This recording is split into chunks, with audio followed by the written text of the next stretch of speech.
We invited my in-laws over to see our new kitchen. My mother-in-law walked in, looked around, and said, "Oh, you did this on purpose." I asked what she meant. "This color," she said. "It's so you." My husband smirked. I smiled back and said, "Thanks. We based it off your personality, cold and uninviting." Let me tell you about the day everything started falling apart. Not with a crash, not with yelling, just a few quiet words in my kitchen.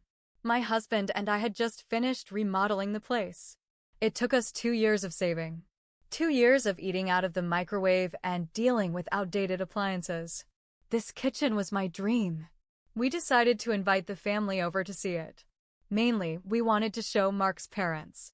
His dad is alright, quiet, respectful, polite. His mom? That's another story. Patricia has always had something to say. About everything. From the way I fold laundry to the way I butter toast. You think I'm exaggerating? I'm not. Once, she watched me slice bread and said, "You know there's a right way to do that, right?" No smile. Just judgment. So, we invite them over. I clean the place top to bottom. Mark helps. We get fresh flowers, make some light snacks, even get sparkling water because Patricia doesn't like soda. Too pedestrian, she once said. They arrive around 2 p.m. It's a Saturday. She walks in, takes 2 steps into the kitchen, stops dead, and goes, "Oh, you did this on purpose." I pause. I've been through this dance before, but I'm hoping maybe, just maybe, this will be different. What do you mean? I ask, already knowing. She gestures vaguely around the room. This color. It's so, you. Mark smirks. Not in a cruel way, more like he knows what's coming. I smile too, but mine's wider. "Thanks," I say, still smiling. "We based it off your personality, cold and uninviting." The room goes silent. I don't look away. I'm tired of pretending her little jabs don't get to me. Mark doesn't say anything. His dad lets out a noise somewhere between a cough and a laugh. "Patricia?" She turns pale. She doesn't say a word for the rest of the visit. But that's not the end. Not even close. Mark gets a phone call. It's Patricia. I hear his voice through the wall, low and annoyed. Afterward, he tells me she thinks I lashed out because I'm emotionally unstable. She thinks I should talk to someone. Real subtle. Mark tells her I'm fine. That I just finally snapped after years of comments. He tells her he supports me. But she doesn't stop. She starts texting me. At first, it's concern. Fake nice stuff. "I just hope you're okay. That wasn't like you. Maybe the stress of remodeling got to you." Then she shifts. "I worry Mark is going through a lot. This isn't healthy for anyone. You're changing him." I block her number. So she starts texting Mark. Long messages. He shows me some. She's saying things like, "She's isolating you, and you've lost your backbone." My favorite? "This is not the woman we raised you to choose." Mark stops replying. She shows up. Uninvited. I'm in the kitchen, ironically. I hear a knock, and there she is, holding a Tupperware of soup like nothing's wrong. "Oh, just thought I'd drop this off," she says. I don't let her in. I'm not up for visitors, I tell her. She looks at me, dead serious, and says, "You're making a mistake. This is still my family." Then she leaves. Over the next month, she ramps up. Passive-aggressive Facebook posts. Comments about kids these days not respecting elders. She starts calling Mark's sister, Jessica. Suddenly Jessica is cold to me too. Mark finally talks to her. I stay out of it. He tells her to knock it off. He says, and I quote, "My wife isn't the problem. You are." That made things worse. A few days later, I come home and something feels off. My spice rack is different. I keep everything alphabetized. That sounds over the top, I know, but I cook a lot and it helps me stay organized. But now, the cinnamon is in front. The turmeric's gone. She's been in the house. I check the cameras. Sure enough, there she is, using the spare key. In and out in under 10 minutes. I show Mark. He's furious. We change the locks. Patricia loses it. She leaves voicemails, crying, yelling, accusing me of cutting her out. She tells Mark I'm manipulative, controlling, dangerous. I document everything. Every call, every message, every visit. I start a folder. Date, time, screenshots. I contact a lawyer. Things were quiet for a little while. Too quiet. Patricia stopped texting. No Facebook posts. No calls. Mark was relieved. I was suspicious. Then, one night, around 1 a.m., our doorbell rang. Mark and I were both asleep. He went to check the cameras on his phone. It was her. Standing there. Just standing. No knock. No motion. Just her face, staring into the camera like something out of a horror movie. Mark didn't open the door. Neither of us slept after that. The next day, we filed a police report. Nothing happened legally because she hadn't done anything illegal. But it was noted. And that was enough for Patricia to up her game. About a week later, we went to our usual church. We're not super involved, but we go on Sundays and we like the people there. After the service, one of the women I know, a sweet older lady named Margaret, pulled me aside and said, "I just wanted to check in. I heard you've been having some issues at home." I was confused. I asked what she meant. She hesitated and said, "Well, Patricia mentioned something in the prayer group about your emotional struggles, that you're unstable and that Mark is trying to hold the family together." I just stood there. She saw my face and immediately said, "I'm sorry. I shouldn't have repeated it, but I thought you should know." Patricia was now slandering me at church. Mark was furious when I told him. He called her that night. She didn't answer. So he left a voicemail. He told her she needed to stop, that this was harassment, that she was burning every bridge. Her response? She called the pastor. She told him we were being abusive, that we had cut off a loving mother, that she feared for Mark's safety. The pastor didn't believe her, but the damage was done. People started treating me differently, like I was fragile or dangerous. Then she made it worse. Mark works in IT at a local university. Small department. He's respected, well-liked. One day, out of nowhere, he gets pulled into HR. Apparently, someone sent an anonymous email to the university claiming Mark was under immense mental stress due to problems at home and should be evaluated.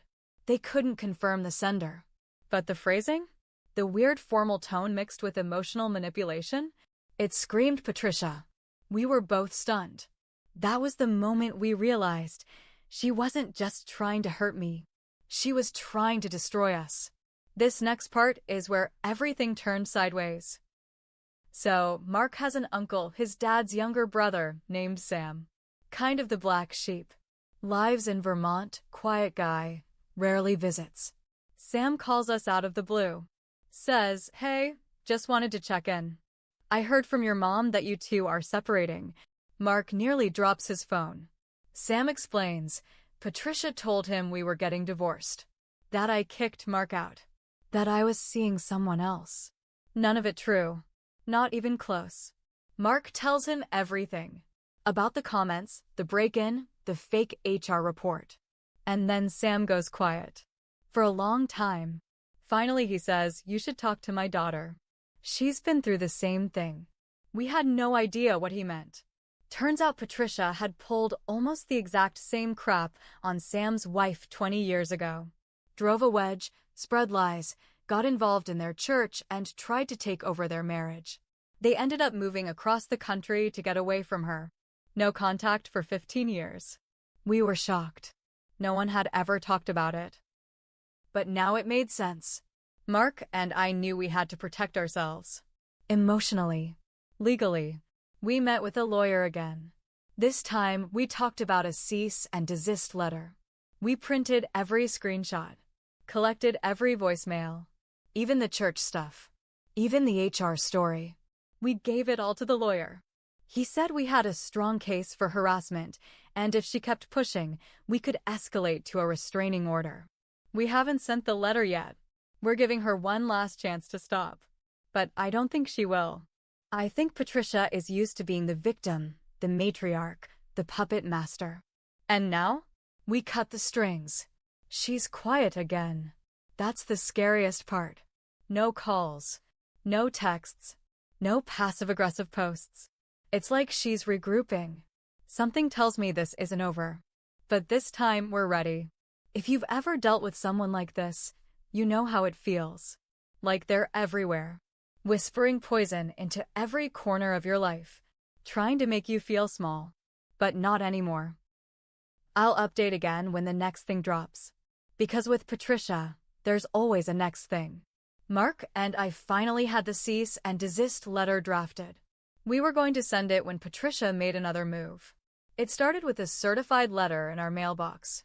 From Patricia. 2 pages, typed and signed. It wasn't an apology. It was a character assassination. In the letter, she accused me of poisoning her son's mind, isolating him from his true family, and, wait for it, claimed that I was physically abusive. Yes, she actually wrote that. In black and white.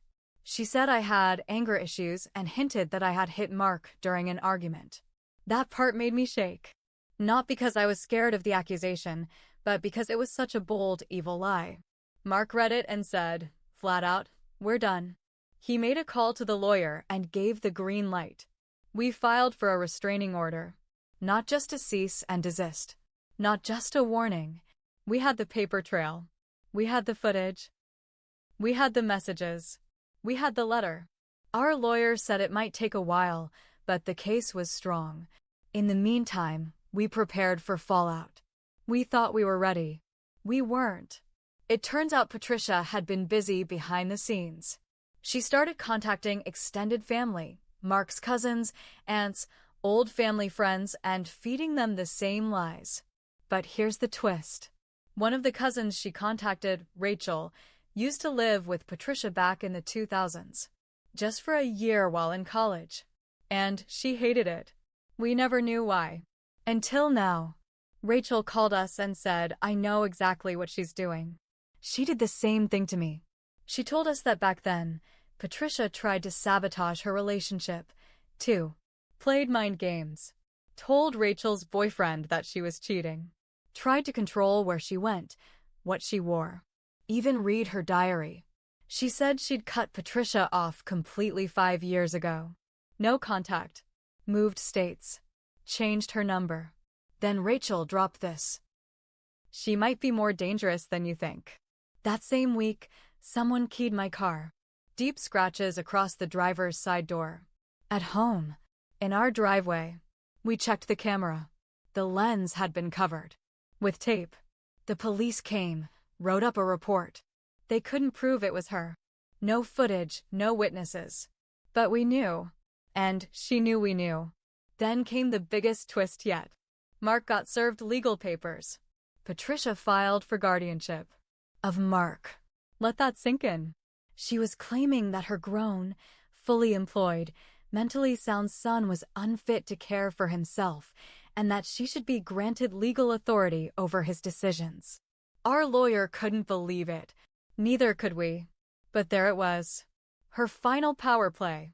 The filing was full of wild claims that Mark was mentally declining, that I was controlling him, that he needed protection. It was thrown out within days. The judge didn't even entertain it.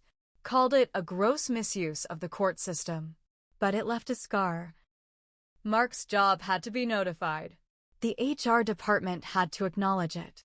A full record had to be filed. Patricia may have lost that battle, but she made sure to throw mud on the way down. We finally got the restraining order granted. Patricia can't come within 500 feet of our house. She can't call us. She can't text. She can't contact anyone on our behalf. You'd think that would be the end. But just 2 days after the order was approved, Mark got an email. From an unknown address. No subject line. Just a photo. It was our kitchen. Taken from outside the window. At night.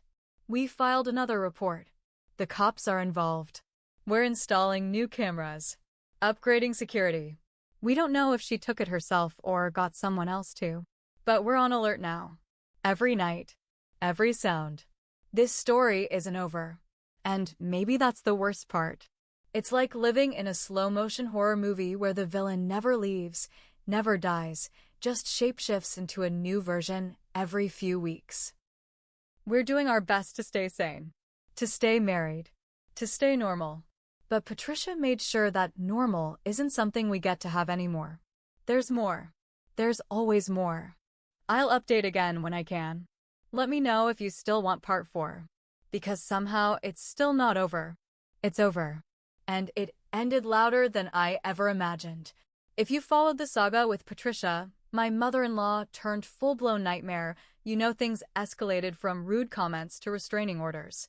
You know about the smear campaigns, the legal games, the photo of our kitchen window.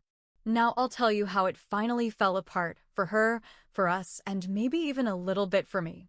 We were on edge. Every knock, every car engine, every flicker of light outside sent our hearts racing. We hardly slept. I had to stop working remotely and go into the office just to clear my head. Mark installed motion lights, changed passwords, even got a second phone just in case. We weren't living anymore. We were bracing. Then something finally snapped. Not in her. In me. I was at the grocery store one morning, alone. I had barely stepped out of the car when I noticed a woman down the row. Hat pulled low, sunglasses. Hoodie. But her posture? Her walk? It was Patricia. I turned and walked right back to my car. She didn't follow. But I knew. She was watching. The restraining order was clear. No contact, no surveillance. This was a violation. We called the police again. They said they'd look into it. That night, I broke. I told Mark I was done being afraid. I wasn't going to wait around while she played puppet master from the shadows. We needed to push back, hard. And we did.